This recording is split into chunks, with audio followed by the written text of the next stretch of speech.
اعوذ باللہ من الشیطان الرجیم بسم اللہ الرحمن الرحیم۔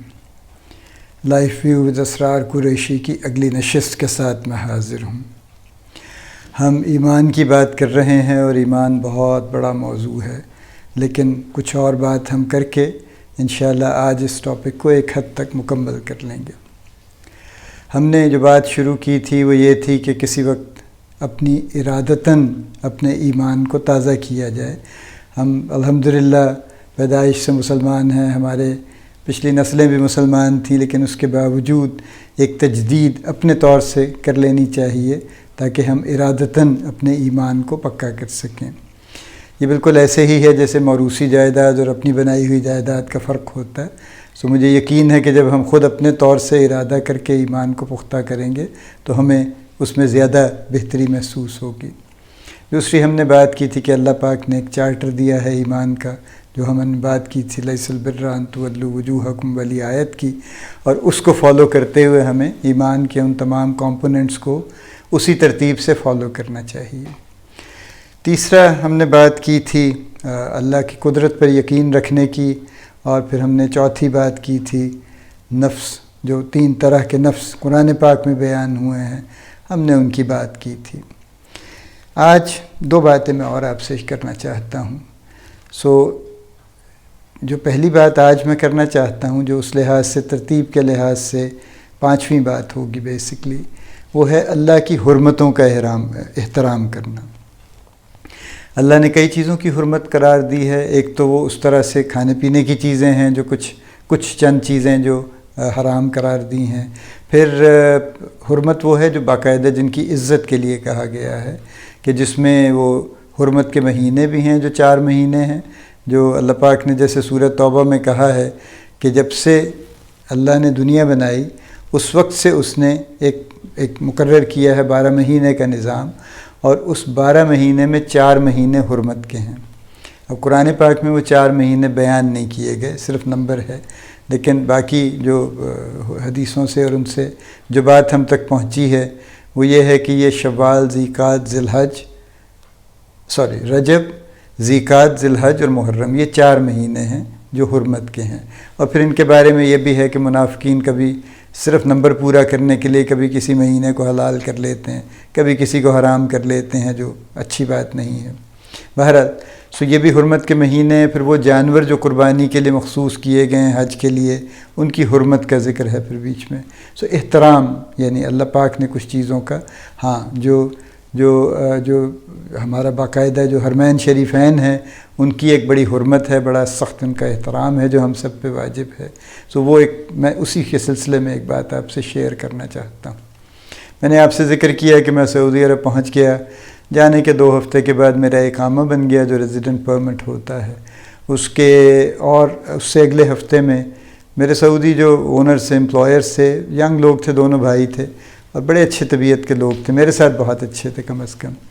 تو ان کے چھوٹے بھائی صاحب جو تھے وہ ایک دن آئے، انہوں نے میری یہ ہوٹل ایک بک کیا ہوا تھا 10 دن کے لیے، وہ میں رہ رہا تھا اس میں۔ 10 دن سے کچھ اوپر بھی ہو گئے تھے۔ پھر میں I was looking for a place کہ جہاں میں شفٹ ہو جاؤں، کوئی اپارٹمنٹ لے کے۔ تو ایک دن آئے، اپنی گاڑی میں بٹھا کے مجھے لے گئے، انہوں نے 2-3 مجھے جگہیں دکھائیں، اور ایک جگہ ہم نے پسند کر لی اور انہوں نے کہا کہ بس آپ ادھر شفٹ ہو جائیے۔ تو لہذا میں نے وہ جگہ لے لی، پھر اس کو میں نے کچھ فرنش کر لیا۔ تو یہ تیسرے ہفتے میں یہ بھی واقعہ ہو گیا۔ چوتھے ہفتے میں میرا ڈرائیونگ لائسنس جو تھا وہ میں اس کے لیے گیا اپنا جو ٹیسٹ دینے کے لیے۔ وہاں پہ ایک وہ کمپیوٹر بیس ٹیسٹ ہوتا ہے، کوئی 20 کویسچنز کا تھا، اور ایک ڈرائیونگ ٹیسٹ تھا۔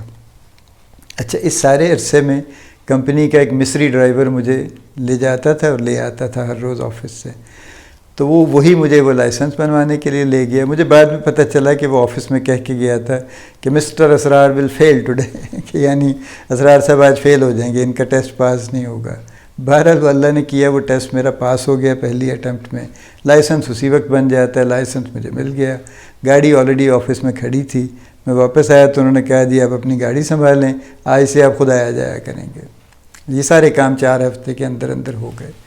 اچھا، اسی دوران میں نے چوتھے ہفتے میں جب میرا اقامہ بن گیا تو میں نے زندگی کا پہلا عمرہ بھی کر لیا۔ اب جب یہ ہو گیا، سیٹل ہو گیا، گاڑی بھی آ گئی، اپارٹمنٹ بھی ہو گیا، سارے معاملات طے پا گئے، تو کوئی 6-7ویں ہفتے میں کسی وقت، مجھے اب ایگزیکٹ یاد نہیں ٹائم کا، لیکن بہرحال ایسے ہی تھا، اس کے کچھ دنوں کے بعد ایک ویکینڈ پہ، ہمارا ویکینڈ تھرسڈے ہوتا تھا، ہاف ڈے ہوتا تھا چونکہ جمعہ چھٹی ہوتی تھی، تو میں بڑے موڈ میں شام کو نہا دھو کے، اور میں نے اپنا یوزول کپڑے پہن کے، اور میں نے گاڑی نکالی، اور میں نے کہا میں آج مکہ مکرمہ جاتا ہوں، حرم پاک جاتا ہوں۔ میں چل پڑا۔ اچھا، میرا جہاں پہ میں نے اپارٹمنٹ لیا تھا وہاں سے بیسکلی تو ایکچولی واکنگ ڈسٹنس پہ مکہ ہائی وے شروع ہو جاتی تھی، سو یعنی میں وہاں سے مکہ ہائی وے پکڑوں اور سیدھا چلتا چلا جاؤں، اور مکہ ہائی وے آپ سب لوگ جو گئے ہیں آلموسٹ یہ اسٹریٹ ایک سڑک ہے، درمیان میں ایک جگہ ہے جہاں کچھ اس میں موڑ آتے ہیں، لیکن کہیں اچھا اس سڑک کی دوسری خوبی یہ ہے کہ یہ ڈوئل کیریج ہے اور درمیان میں کوئی بریک نہیں ہے کسی بھی جگہ پہ، یعنی اگر آپ جا رہے ہیں ایک سائٹ پہ تو آپ ٹل دی اینڈ چلتے جائیں گے جب تک آپ مکہ مکرمہ نہیں پہنچ جاتے، درمیان سے آپ کہیں واپس یو ٹرن لے کے نہیں آ سکتے۔ سو اینی وے میں چلتا گیا، اور وہ ظاہر اسٹریٹ روڈ تھی، اس میں بھٹکنے کو ایک امکان نہیں تھا۔ یہ روڈ سیدھی جا کے مکہ شہر میں جب پہنچتی ہے تو وہاں پہ ایک ٹریفک لائٹ لگی ہوئی ہے، ایک انٹرسیکشن بنا ہوا ہے، آپ لوگوں نے دیکھا ہوگا وہاں کو بڑی بڑی سراہیاں بنی ہوئی ہیں اس انٹرسیکشن پہ، بائیں ہاتھ پہ بن داؤد کا ایک سٹور بھی ہے، وہاں تک میں پہنچا۔ اچھا، اس سے آگے ہارڈلی کوئی 5-7 منٹ کا راستہ ہے، اور وہ بھی سیدھی روڈ ہے، یعنی آپ ٹریفک سگنل سے سیدھے جائیے اور سیدھے حرم پاک پہنچ جائیے۔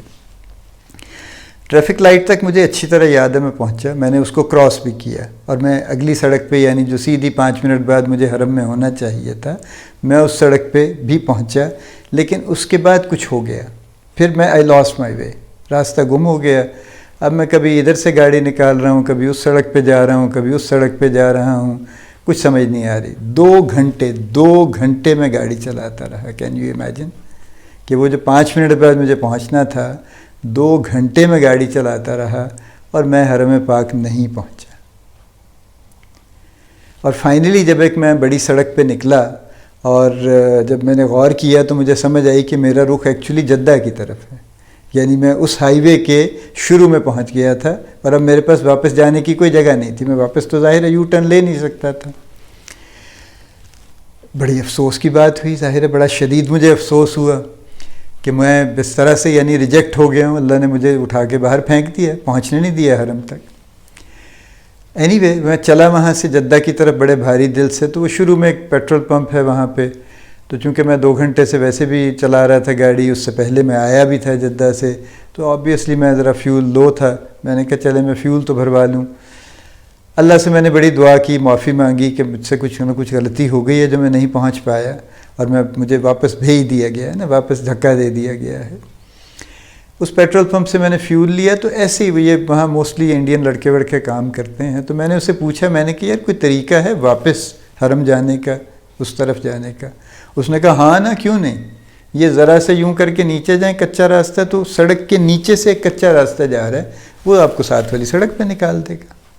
Can you imagine? میں نے وہ راستہ لیا اور اگلے 10 منٹ میں میں حرم پاک میں تھا۔ یہ ایک ایسی چیز تھی، ایک ایسا واقعہ تھا کہ جس نے مجھے بہت سبق دیا ایکچولی، اور اس کے بعد کبھی یہ نہیں ہوا کہ میں نے حرم پاک جانے کا ارادہ کیا ہو اور پلان کیا ہو، اور میں نے کبھی شروع میں ہی نکلنے سے پہلے اللہ پاک سے اجازت نہ مانگی ہو کہ یا اللہ میں حاضر ہونا چاہتا ہوں، مجھے اجازت عطا فرما دے۔ یہ مجھے سمجھ آ گئی تھی ہمیشہ کے لیے، آج بھی مجھے پتہ ہے، اور میں اس بات پہ میرا مکمل ایمان ہے کہ کسی کی مجال نہیں ہے کہ وہاں قدم رکھ سکے اللہ پاک کی اجازت کے بغیر۔ جن کا یہ کسی کا بھی اگر خیال ہے نا کہ میرے پاس پیسے ہیں میں عمرہ کراؤں گا، میرے پاس پیسے ہیں میں حج کراؤں گا، میرے پاس بڑے تعلقات ہیں میں جب چاہوں چلا جاؤں گا، کسی کی مجال نہیں ہے وہاں پہ قدم رکھ جائے جب تک اسے اجازت نہ ملے۔ ہاں اجازت ملتی رہتی ہے، ہمیں محسوس نہیں ہوتا، لیکن جب نہیں ملتی پھر پتہ چلتا ہے۔ اس کا یہ بھی اثر ہوا کہ پہلے سال تو میں نے حج کا سوچا ہی نہیں، دوسرے سال میں نے ارادہ کیا کہ اس سال انشاءاللہ حج کریں گے، تو میرے دل میں بڑا شدید خوف تھا، یعنی یہ کوئی 5-6 مہینے پہلے میں نے ارادہ کر لیا کہ اس سال انشاءاللہ حج کرنا ہے۔ بڑا شدید خوف تھا کہ میں حج نہیں کر پاؤں گا، مجھے اجازت نہیں ملے گی، جو میں نہایت گناہ گار آدمی ہوں، مجھے بالکل اجازت نہیں ملے گی، اور میں بڑا سخت اس بات سے میرا دل ڈرتا تھا. بڑا میں نے کوششیں کی، میں بار بار حرم پاک گیا، وہاں جا کے دعائیں کیں، پھر میں نے اور بھی جو کچھ میں کر سکتا تھا کیا. زندگی میں پہلی دفعہ میں نے تہجد بھی پڑھنی شروع کر دی. پھر 3 جمعے کنزیکیٹیولی میں مدینہ منورہ گیا. 425 کلومیٹر ہے جدہ سے، تو میں صبح فجر کی نماز پڑھ کے نکل جاتا تھا، اور میں گاڑی ظاہر بھگاتا تھا بہت سی، اور میرا ٹارگٹ ہوتا تھا کہ میں 10 ساڑھے 10 کے درمیان وہاں پہ روضہ مبارک صلی اللہ علیہ وسلم پہ پہنچ جاؤں. وہ کچھ 1 2 3 مرتبہ جا کے تو جگہ کی بھی سمجھ آ گئی تھی کہ پارکنگ کہاں کرنی ہے. پارکنگ ایسی جگہ تھی جہاں سے سیدھا سیڑھیاں چڑھ کے اوپر ہیں، تو بالکل سامنے حضور پاک صلی اللہ علیہ وسلم کا روضہ مبارک. میں وہاں پہنچتا تھا 10 ساڑھے 10 بجے کے بعد وہ روضہ مبارک کے سائیڈ والا چھوٹا دروازہ بند کر دیتے تھے انٹری کے لیے. تو اس سے پہلے میری کوشش ہوتی تھی کہ میں پہنچ جاؤں وہاں پہ. وہاں پہنچ کے وہاں جا کے بیٹھے، جو پڑھنا پڑھانا ہے پڑھایا. اس کے بعد 12:30 کے قریب وہاں پہ جمعہ کی نماز ہوتی تھی، نماز پڑھی، اس کے بعد گاڑی پکڑی واپس آ گئے. یہ میں نے 3 کنزیکیٹیو جمعے میں نے یہ کام کیا. وہاں جا کے میں نے دعائیں کیں، لیکن پھر بھی میرا دل بہرحال ٹھہرتا نہیں تھا. مجھے یقین نہیں تھا کہ اجازت ملے گی یا نہیں ملے گی. لیکن فائنلی اللہ نے کیا، اس نے اجازت دے دی، اور وہ حج میں نے اور میری وائف نے ہم نے کر لیا. یہ حرمت ہے. میں صرف پوائنٹ جو میں ریز کر رہا ہوں آپ سے، جو میں شیئر کر رہا ہوں، جو میں آپ سے عرض کر رہا ہوں، بہت میرا اس بات سے دل ہلا، اور میں آج تک ہلتا ہے جب بھی میں یہ یاد کرتا ہوں. وہ واقعہ جو میں 2 گھنٹے نہیں پہنچ پایا، آج بھی مجھے یاد آتا ہے تو میں اندر سے ہلتا ہوں اس کے اوپر. اس کو احترام بڑا سخت ضروری ہے. کوئی، میں نے جیسے کہا نا، مجال نہیں ہے کسی کی. آپ لوگوں سے وہاں ملیں، قصے کہانیاں سنیں، تو آپ کو پتہ چلتا ہے کہ لوگ منی سے ہو کے واپس آ گئے، حج نہیں کر سکے. نہیں تھی اجازت، نہیں کر سکے. تو اس لیے یہ سوچنا یا اس کو بڑے اطمینان سے سوچ لینا کہ بس مسئلہ ہی کوئی نہیں، کوئی مذائقہ ہی نہیں، ہم جب چاہیں چلے جائیں. پیسوں کی بات ہے نا، آپ پرائیویٹ والے کے ساتھ چلے جائیں گے یا فلاں کے ساتھ چلے جائیں گے، ایسا کچھ نہیں ہوگا. میرے بہت ہی عزیز لوگوں، ایسا قطعاً کچھ نہیں ہوگا. اللہ کی اجازت ہوگی تو پھر یہ معاملہ ہوگا، ورنہ نہیں ہوگا. یہ احترام ہے، اور یہ ایمان کا جزو ہے میرے خیال میں، بڑا لازمی، اور اس کو ہونا چاہیے. اب یہ کوئی میں تو عالم نہیں ہوں کہ میں آپ کو ترتیب بتاؤں صحیح معنوں میں تو آپ کو صرف وہ چیزیں بتا رہا ہوں جو میرے اپنے معاملے میں آئی ہیں، جو میں سمجھتا ہوں کہ ایمان میں ضروری ہیں، ہونی چاہیے. اور اس کے علاوہ بھی بہت کچھ ہے، آبویسلی بڑے بڑے علماء نے بہت کچھ فرمایا ہے اس کے اوپر. سو یہ اجازت اس لیے ضروری ہے کہ احترام ہو.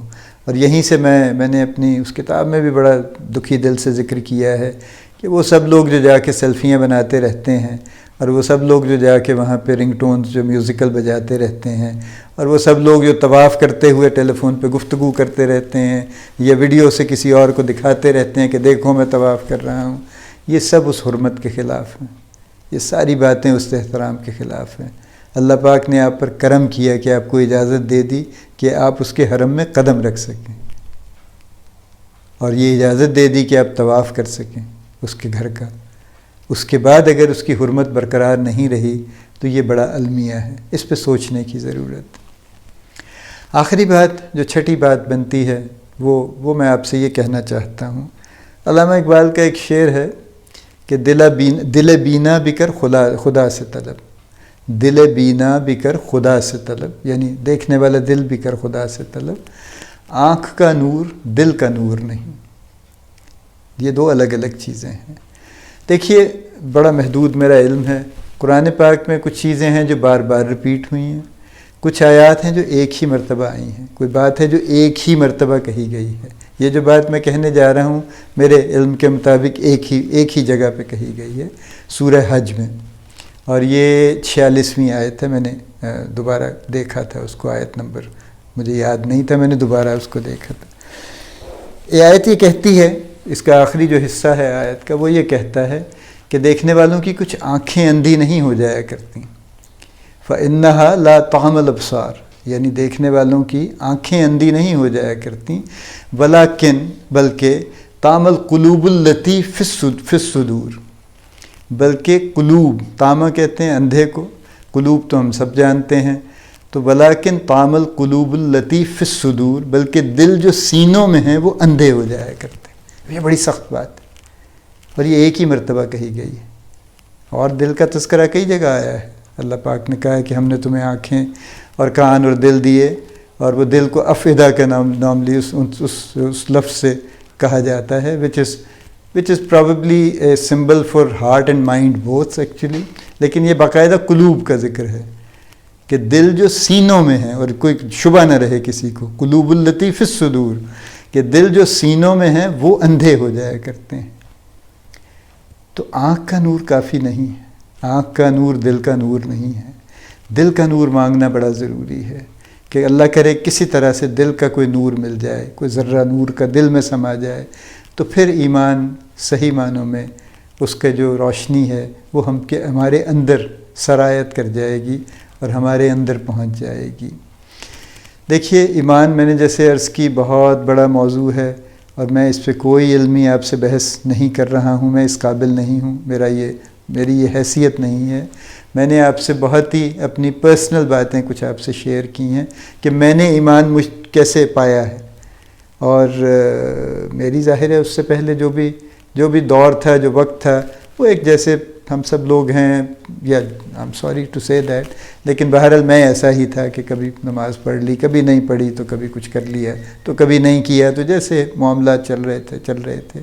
لیکن جیسے ایمان زبردستی اللہ پاک نے مجھے عطا فرمایا، اور جس طریقے سے میری ایک طرح سے مجھے سمجھایا گیا کچھ چیزوں کو، یہ اللہ کا کرم ہے، اس کا بڑا احسان ہے، میں اس کا شکر ادا نہیں کر سکتا۔